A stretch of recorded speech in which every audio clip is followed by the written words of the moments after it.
guys, welcome back to Everything Anime Podcast. I'm one of your hosts, Shinry, here at the Everything Anime Podcast, talk about anime, manga, video games, TV shows, and whatever relevant topics I talk about. Today's video is on a review of Alone in the Dark. You too, detective.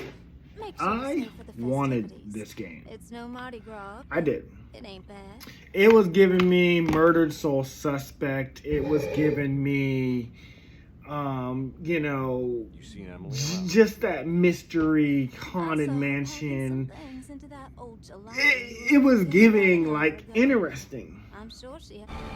A giant tree vagina being the final boss. Where the fuck was that foreshadowed in all this? I'm sorry, that's what it looks like. It looks like a giant tree vagina with fangs. Anyways, so I know that this game has two parts, sort of. Because you can play as Edward Carnaby, the detective, or you can play as the niece of, or cousin, I think it's niece, of Jeremy, the guy that we're investigating, the guy who's in this insane asylum that we're trying to get out and find out if he's okay because he's gone missing because of the family curse. You can play as the niece Emily as well, and there's supposed to be like two stories, but they collide together, and yeah, kind of it does, because I've only played Edward's side of the story, but based off where the story was going and where I got to, I was like, none of this has added up. None of this has made sense. And I thought, it is kind of like Shadow the Hedgehog, where you have to play like Emily's story and you have to play like Edward's story, and you get like kind of the full picture, but even then, still not really. Because credit to this guy who did a full in-depth review of the confusing story of Alone in the Dark. He broke it down. And even he admitted that he was kind of confused. And, I even went so far ahead as to watch all 5 endings. The dark ending for Edward, the good ending for Edward, the dark ending for Emily, the good ending for Emily, and then the secret ending, which is, I guess, the true ending. And all of them make no sense. So, the best way to explain this is, even if this was a prequel, a sequel, a spin-off of a story that's already existed. Apparently, this is a third incarnation of Alone in the Dark. Apparently, there was one on 2 systems before this. And this is kind of like an homage to the author that wrote the books, a homage to the game creator. But here's my thing. Even if a story is a part of a trilogy, even if a story is a prequel, even if a story is a sequel, the story still has to make sense from start to finish and wrap up. You can have loose ends, you can have a teaser, but for example, you don't have to go see Iron Man. You don't have to go watch Thor to know what Iron Man's about. You could jump into the Avengers. The Avengers, you won't know how they assembled, but you'll get that full story. It's, we got to stop Loki from bringing Thanos' army and destroying the city. You don't need all the former clues to watch the Avengers and enjoy it. Endgame, yes, that's a different story. Infinity War, you could probably still go in there. But you know what I mean? Like, every book, here's a better one, Harry Potter. Every Harry Potter movie is between Sorcerer's Stone and between the Deathly Hallows. Those books are a part of that series, but you could jump into Chamber of Secrets, be introduced to Hogwarts, and still understand the full story. There's a murder mystery. There's a basilisk in the wall. Well, that's the reveal. But there's some kind of creature in the walls, petrifying people and basically killing them, taking their souls. And always Hermione, Ron, and Harry are seen at the scene of the crime. So are you guys the one killing people? No, we don't think it's you. We think it's the what do they call it? The heir of Slytherin is back. So you're thinking, okay, it's a student killing people. But then there's that mystery, I don't know what's in the Chamber of Secrets. I don't know what the heir of Slytherin is, but I know whatever it is, my father said be afraid of it. Stuff like that. It was a complete story. Every single Harry Potter is a complete story. This is not a complete story. you start off by like, you know, getting this introduction that like Jeremy believes in their family curse. He believes like his soul belongs to the devil or something like that. And, you know, Emily's like, oh, I don't believe in demons and angels and things like that. But, you know, I just think he's crazy. I want to take him home. And Edward's like, well, you know, don't close your mind off to the possibility. So, your uncle, what's wrong with him? He's possessed. As in the devil? Something like that. He says a dark man is following him, watching him at all times. What do you make of it? It's nonsense, of course, but I'd be lying if I said it didn't bother me. You see, it runs in my family. Possession? No, Detective. Deteriorating melancholy. Practically every member of the Hartwood family is driven mad before they grow old.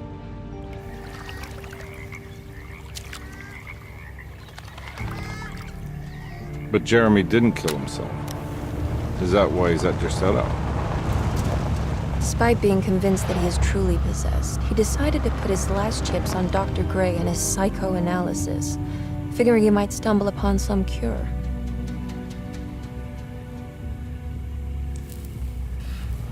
You mentioned the letter. I received a disturbing letter from Jeremy accusing the staff and all the other patients of being involved in some cult. And now they are also out to get him. Could it be real? Or is it all just in his head?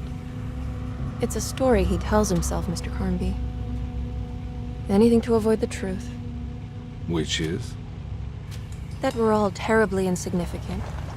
That people mean so very little to one another.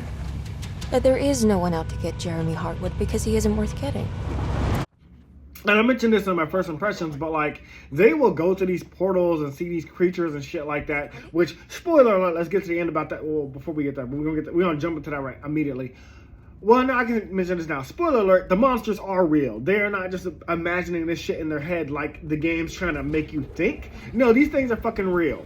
So there was one or two ways this thing could have gone. Because yes, when they come out of these portals, well, my playthrough was Edward, but apparently it happens with Emily too. When they come out of these portals back to the real world, they're like, oh, was that imagining thing? And people make it seem like you're crazy.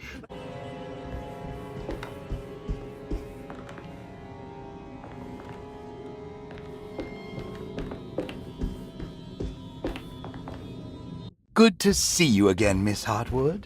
Mrs. Thompson told me you were here. She also alerted me that you brought a detective with you. I'm very curious to hear what this is all about.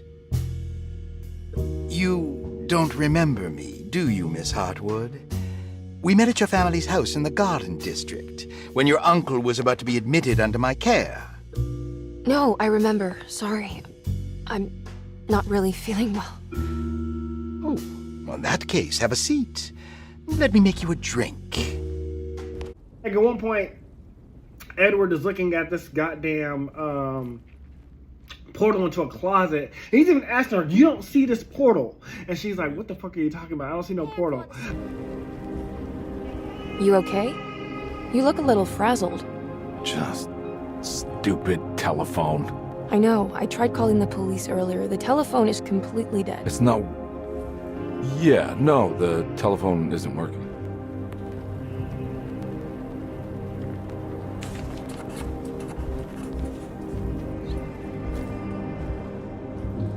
Miss Hartwood, I think you're gonna want to see this. Is there something in the closet? Yeah, there is. You don't see the very obvious gate leading to whatever Jeremy's madness is serving up next? I don't understand. Are you making some kind of fashion metaphor? I'm sorry, I don't have time for this. Can you just tell me what you're doing? You don't see this. It's fine. It's fine. Catch you later. Are you going inside the closet? Yeah. You got a problem with that? No. Do what you think is right, Detective. Sorry, I didn't mean to. Goodbye, Miss Hartwood.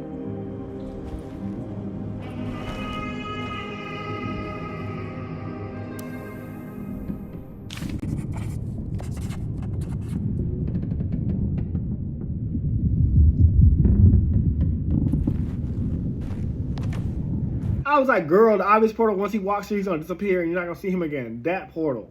You know, so you could have said, you know, in a way, this could be in the character's mind, because at one point even he says, like, whether you're Emily or Edward, they go into this empty room, which apparently no one's ever been in, but when they walk into it, they're like, oh, this is my room. I've been here before.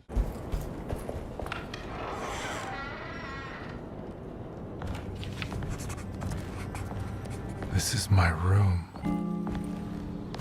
I belong here.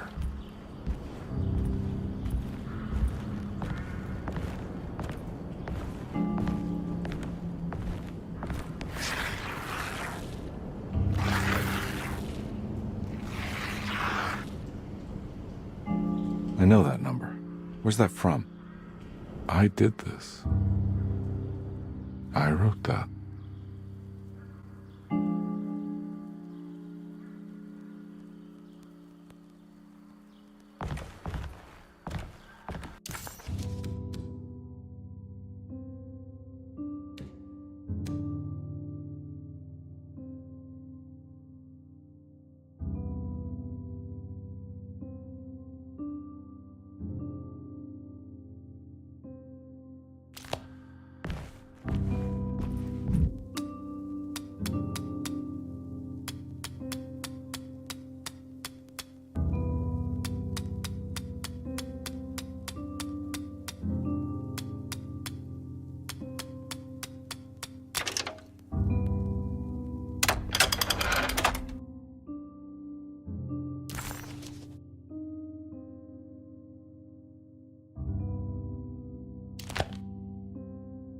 Detective, I have made many discoveries in my case.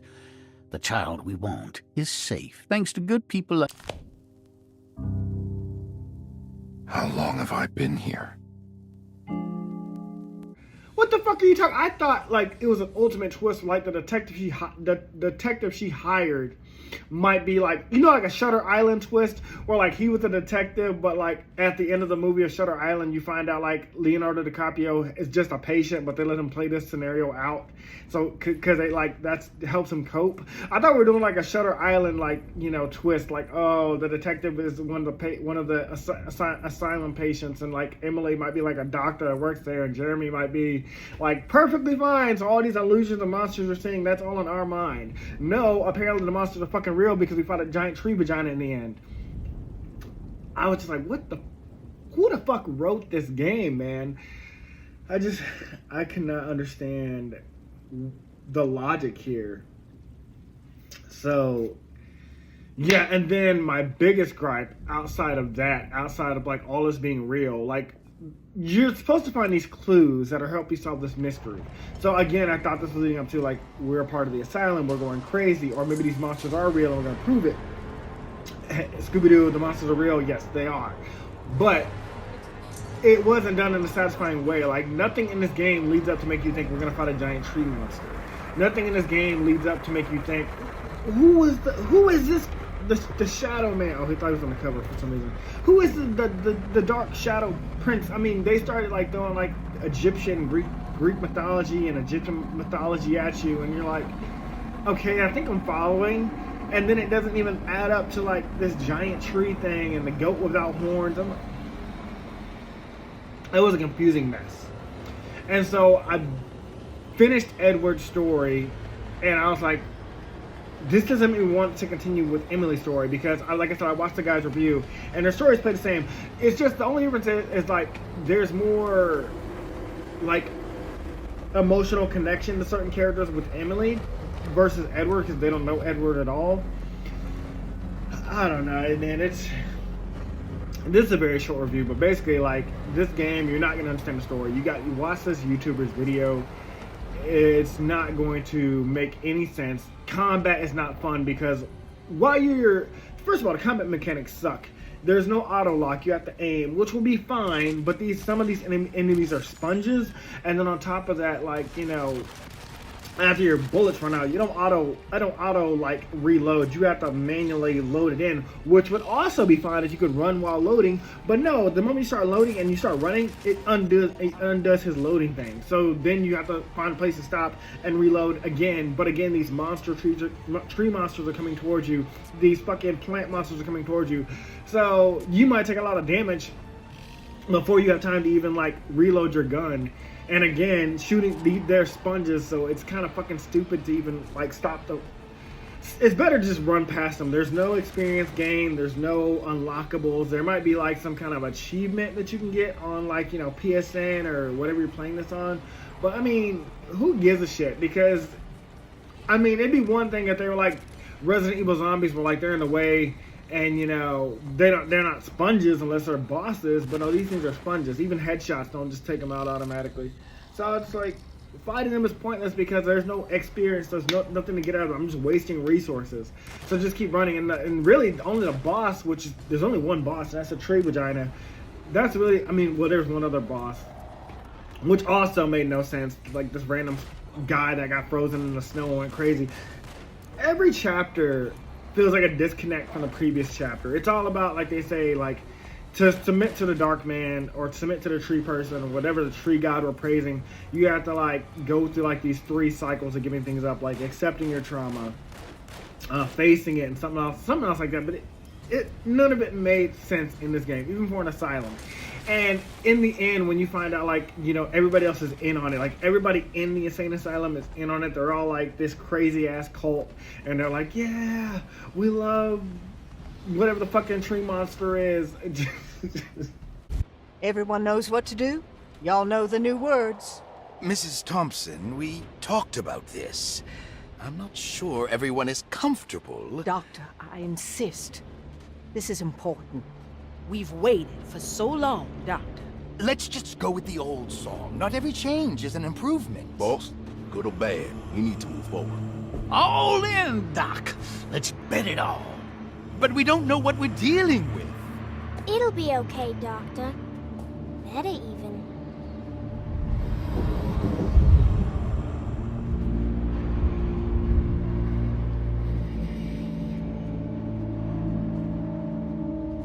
Hell, there are praises in abundance to the black goat of the woods. Hear us, brother. Take pity on us. Take pity on us. Ever Hear there us, is Mother, and take abundance to the black goat of the pity woods. on us. Hear us, Mother, and take pity on us. Take pity on us. Ever the bravery and abundance of the black goat. Hear us, Mother, and take pity on us.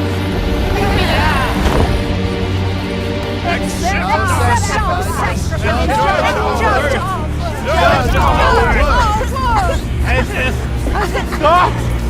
Are you crazy? He's the habit coffin. Grace! Stop! Stop! Shoot the ground! Shoot the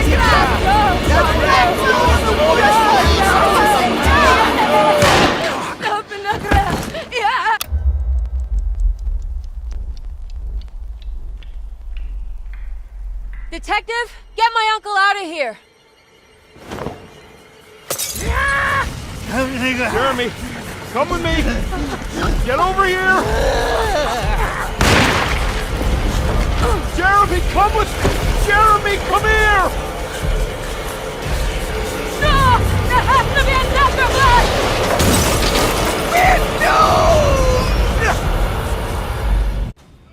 It did not work for me.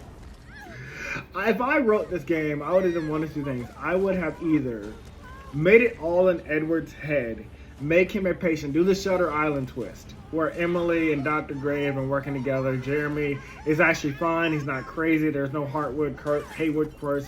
They're just fucking with you because this is how you cope with being in the same asylum. And you realize that maybe like halfway through chapter 4, like, this is my room, why do I recognize this room? Instead of both him and Emily recognizing this room. Because like Emily said, they try to excuse it by Emily saying like, oh, you know, this place makes people crazy. But fuck that shit. No, that's just terrible, lazy writing. No, that's just garbage.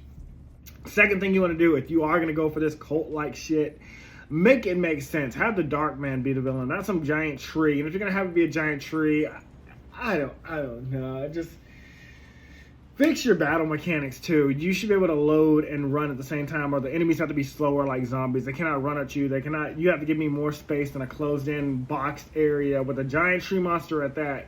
You know, make the clues important. Make the clues vital. Make the clues make sense to your game and the story. Don't talk about Egyptian gods and mythical gods, and because you're talking about more than one. You weren't even talking just one specific tree god. Even if that was teased, like, oh, you know, they call it mother a lot.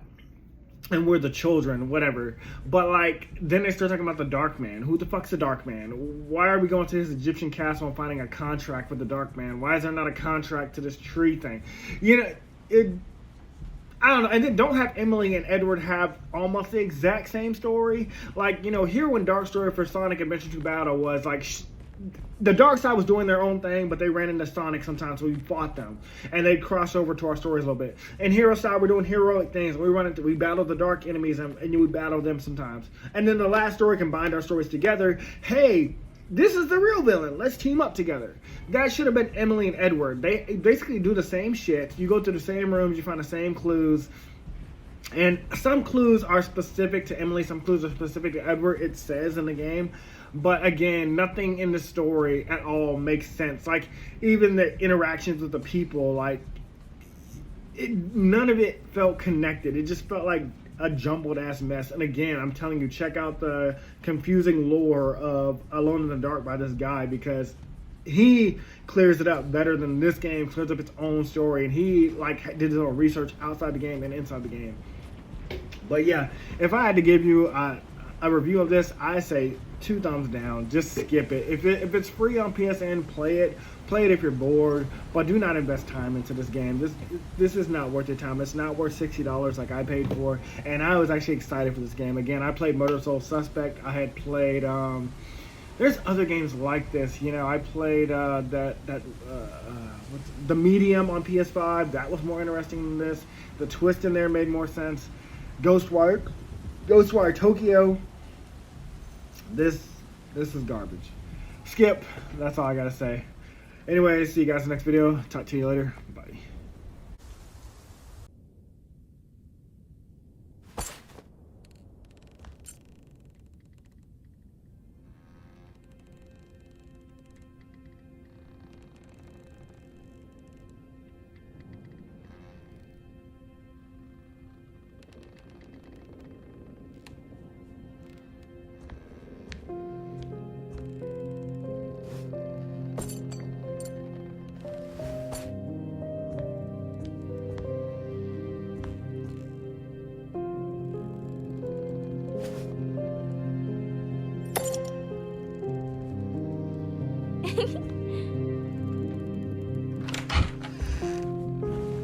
Hey kid, what are you up to?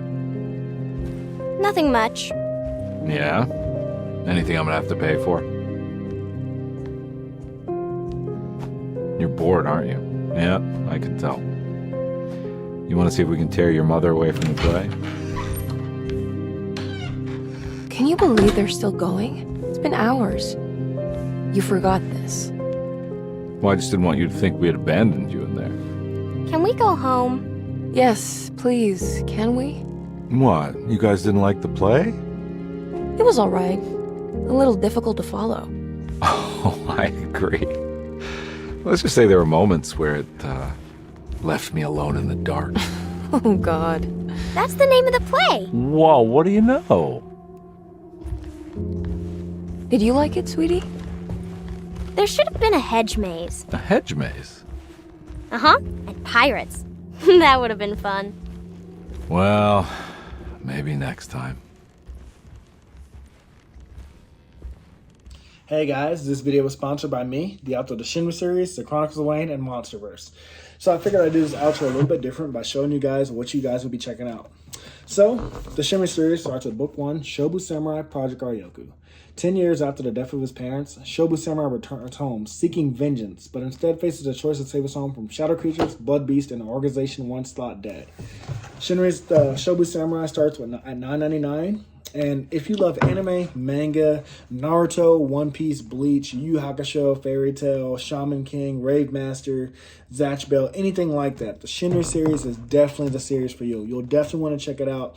The Sword of Light is probably the thickest one so far. And then these books are 2. This is Enter the Dread Zone Tournament. And the series original ending, Arado the Legendary Konjuis Master. So, and I'll show you guys some of the covers. Really proud of all of these. But I hope you guys check it out. If you don't like that, I also have the current published books for the Chronicles of Wayne, Love Be Damned, Cotton Candy, Full Moons, Fabled Lovers, A Cursed Virgin's Bite. If You Go Where Monsters Dance, Red will Rain Over Your House. Love Be Damned. Now, the Chronicles of Wayne is about a geeky guy, or a nerdy guy in high school. His senior year, he has a crush on the hottest guy in school, because of course he does. He's only got one best friend, and her name is Barb. Well, the hottest guy in school turns out to be a werewolf. And to make the story more interesting, he bites Wayne and turns Wayne into the first ever wolfman in the last 10 years. And because of that, it was also a sacred law that wolfmen should never be created. I don't want to get into too much of the Chronicles of Wayne without spoiling it, but I can tell you it's very short. This one sells for $6.99, and Love BK is right after it.